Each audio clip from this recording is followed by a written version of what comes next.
જય Hind. Gujarati study and education ચેનલમાં તમારા દરેક મિત્રોનું હાર્દિક સ્વાગત છે. તો આજે આપણે વિડીયોમાં જોશું કે ધોરણ 9થી 12ની મિત્રો અત્યારે દ્વિતીય વાર્ષિક પરીક્ષા ચાલી રહી છે અને એ પણ અલગ અલગ જિલ્લાઓની અંદર અલગ અલગ તારીખે અલગ અલગ વિષયના પેપર લેવાઈ રહ્યા છે. તો એના માટે આપણે આજે વાવથરા શાળા વિકાસ સંકુલ વાવથરાદ પ્રિલિમિનરી પરીક્ષા 2026 ધોરણ 10 છે, વિષય ગુજરાતી છે, એટલે તારીખ 29/1/2026 વાર ગુરુવાર છે. 80 ગુણનું પેપર છે, 3 કલાકનો સમય છે, એટલે કે આજનું જ પેપર છે.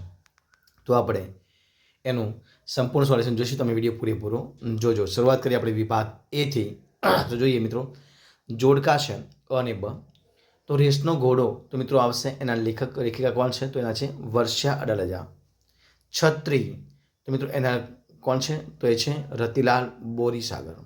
ત્યારબાદ ભૂખથી ભૂંડી ભીખ તો મિત્રો કોણ છે? પન્નાલાલ પટેલ છે. અને ઘોડીની સ્વામી ભક્તિ તો કોણ છે મિત્રો? જોરાવરસિંહ જાદવ. વિકલ્પોમાં જોઈએ મિત્રો આપણે, એટલે કે ખાલી જોઈએ આપણે, તો એમાં થશે કે નરેન ખાજગીયા પર કવિતા લખતો હતો, તો મનીષા પર. ત્યારબાદ દેવજી અને કાનજી નવજાત બાળકને ખાજગીયા પાસે લઈ ગયા, તો વેલજી પાસે. ગંદકીથી ખલેલ પામનાર ખાજગીયા સંત હતા, તો સ્વામી વિવેકાનંદ. મહાત્મા ગાંધીના આધ્યાત્મિક ગુરુ ખાજગીયા હતા, કોણ હતા? શ્રીમદ રાયચંદ્ર. કોણ હતા? શ્રીમદ રાયચંદ્ર. ત્યારબાદ જોઈએ આપણે આગળ કે નીચે આપેલા પ્રશ્નોના એક વાક્યમાં ઉત્તર આપવાના છે. રઘુવીર ચૌધરીને સાહિત્ય માટેનો કયો રાષ્ટ્રીય સાહિત્ય એવોર્ડ મળ્યો છે? તો જ્ઞાનપીઠ એવોર્ડ. ત્યારબાદ સંદર્ભ પુસ્તક રખડુનો કાગળમાંથી કઈ કૃતિ અભ્યાસક્રમમાં સમાવેશ પામી છે? તો ડાંગવનો. અને ત્યારબાદ 3-4 વાક્ય મિત્રો 2 પ્રશ્નો લખવાના હતા કે મનીષાએ નિર્ભયતાનો ગુણ કેવી રીતે કેળવ્યો? બાવાના 2 બગડ્યા એમ કાળું શા માટે કહે છે? અને આબા પટેલે વચ્ચેનું જતન કેવી રીતે કરવા માંડ્યું? એ પ્રશ્ન તમારે લખવાના હતા. એના પછી મુદ્દાસર પ્રશ્નો કોઈ પણ 2 છે. લેખક ચંદ્રકાંત પંડ્યાના મતે ચોપડાની ઇન્દ્રજાળ શીર્ષકની યથાયોગ્ય છે, એ સમજાવવાનું હતું. ભૂખથી ભૂંડી ભીખ કૃતિના આધારે રાજુની મનોવ્યથા લખવાની હતી ને ઢેલ ઘોડીની ખાનદાની વર્ણવવાની હતી. ત્યારબાદ જોઈએ આપણે વિભાગ બીમાં જોઈએ તો મિત્રો જોડકો જોડવાના છે. અ છે પદ્યકૃતિ અને આ બાદ છે સાહિત્ય પ્રકાર. તો સિલવંત સાધુને તો મિત્રો શું આવશે? એ ભજન છે. ત્યારબાદ માધવને દીઠો છે ક્યાંય? મિત્રો આવશે એ ઉર્મી ગીત છે. ત્યારબાદ દિવસો જુદાઈના જાય છે, એ છે ગઝલ છે મિત્રો. ત્યારબાદ ચાંદલિયો મિત્રો એક લોકગીત છે. ત્યારબાદ મિત્રો જોઈએ આપણે આગળ કે ખાલી જગ્યાઓ આપી છે. તો જોઈએ આપણે કે વૈષ્ણવજન વર્ણલોભી ખાજગીયા હોય છે, તો કપટ રહિત હોય છે. સિલવંત સાધુનો અર્થ ખાજગીયા થાય છે, તો ચારિત્રવાન. મુરલીના આભમાં ખાજગીયા નામનો મયંક ઉગે છે, તો શ્યામ. કવિ રાજેન્દ્ર શાહના મતે આપણી વ્યથા બીજાને મન ખાજગીયા કથા હોય તો એ શું હોય મિત્રો? રસ હોય, મન રસ કથા હોય. ત્યારબાદ આપણે આગળ જોઈએ પ્રશ્ન. તો નીચે આપેલા પ્રશ્નો એક વાક્યમાં ઉત્તર મિત્રો આપવાના છે. તો કવિની દ્રષ્ટિએ ભારવાળો મુગટ એટલે શું? તો જવાબદારીવાળો મુગટ. હું એવું ગુજરાતી ગીતમાં મૌન માટે ગાંધીજીને તો સરદારને શા માટે યાદ કર્યા છે? તો મિત્રો તમારે એનો મને કોમેન્ટમાં જવાબ કહેવાનો છે. ત્યારબાદ 3-4 વાક્ય મિત્રો ઉત્તર લખવાના હતા, કોઈ પણ 2 કે ઉછેરે છે રોજ કાયમથી ફડકમાં દીકરી એમ કવિ શા માટે કહે છે? બોલિયાના કાવ્યમાં કવિ આપણી વ્યથામાંથી કેવી રીતે રસ્તો કાઢવાનું કહે છે? ચાંદલિયો લોકગીતમાં કાવ્યનાયિકા સખીને પોતાના પતિ વિશે શું કહે છે? ત્યારબાદ 8-10 વાક્યમાં ઉત્તર હતા, કોઈ પણ 2 પ્રશ્નો. તો કે સારસીના ઉડી જવાથી કવિ પર થયેલી અસર તમારા શબ્દોમાં લખવાની હતી. નરસિંહ મહેતા રચિત વૈષ્ણવજન પદના આધારે વૈષ્ણવજનના લક્ષણો સમજાવવાના હતા.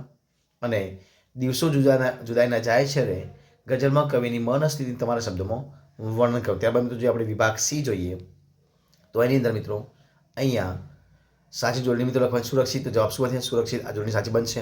ત્યારબાદ ચાતુર્માસ તો થશે ચાતુર્માસ.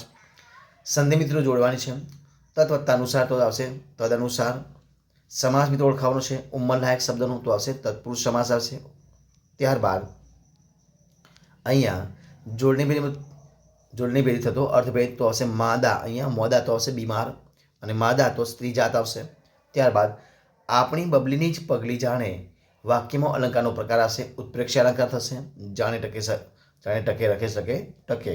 ત્યારબાદ જુદાઈ શબ્દમાં કયો પ્રત્યય રહેલો છે? તો પર પ્રત્યય રહેલો છે. કયો છે? પર પ્રત્યય. એના પછી સમાધિ શબ્દ સુધી લખવા છે. તો મિત્રો પુંજ તો હશે ઢગલો અને કૂપ એટલે કૂવો. ત્યારબાદ અંકલેશ્વર સંજ્ઞાનો આપેલ વિકલ્પમાંથી પ્રકાર તો આવશે વ્યક્તિવાચક. અંકલેશ્વર એક વ્યક્તિવાચક આવશે. ત્યારબાદ માગ્યા મુજબ જવાબ આપવાનો છે. નીચેના રૂઢિપ્રયોગના અર્થ બતાવવાનો છે. લીલા લહેર કરવી એટલે કે મોજ મજા કરવી. ત્યારબાદ કહેવત છે મિત્રો કે બાવાના બે બગડવા એટલે શું આવશે? બાવાના બે બગડવા મતલબ બંને બાજુએ પરિસ્થિતિ બગડવી. શબ્દ સમૂહ માટે એક શબ્દ માણસની અવર જવર વિના તો આવશે વિઝન. ત્યારબાદ નીચેના શબ્દ માટે વિરોધી શબ્દ આપવાનો છે. આશીષ તો અભિશાપ આવશે અને કર્મણી વાક્યમાં ફેરવાનું છે. રમેશે ચાની આદત છોડી તો રમેશથી ચાની આદત છૂટી. ત્યારબાદ આપણે આગળ જોઈએ. તળપદા શબ્દનું શિષ્ટ રૂપ આપવાનું છે. સંદેવો એટલે કે સંદેશો. વાક્યમાંથી વિશેષણ સુધીનો પ્રકાર તો હર્ષિદાબહેન સુંદર અક્ષરે નિબંધ લખે છે. તો સુંદર મિત્રો શું છે? વિશેષણ છે. અને કયું છે? તો ગુણવાચક છે. સુંદરનો એક ગુણ છે.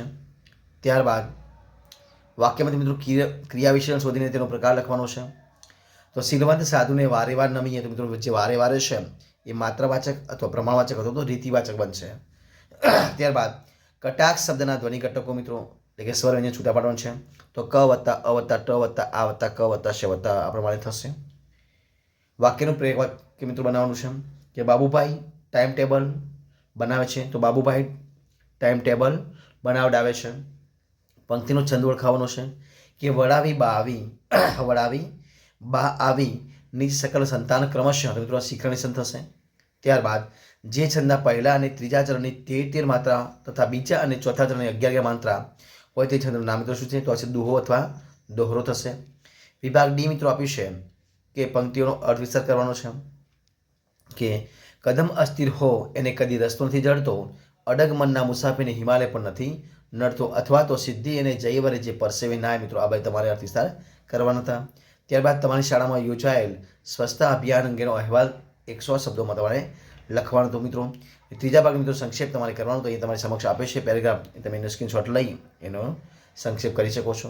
ત્યારબાદ 250 શબ્દોમાં તમારે નિબંધ લખવાનું હતું કે પુરુષાર્થ એ જ પ્રારબ્ધ, ભગવદ્ ગીતા જીવન ઉપયોગી ગ્રંથ છે અને મારો પ્રિય સાહિત્યકાર તમારા નિબંધો લખવાના હતા. તો મિત્રો અહીંયા આપણે વિડીયો સંપૂર્ણપણે પૂરો કરીએ છીએ.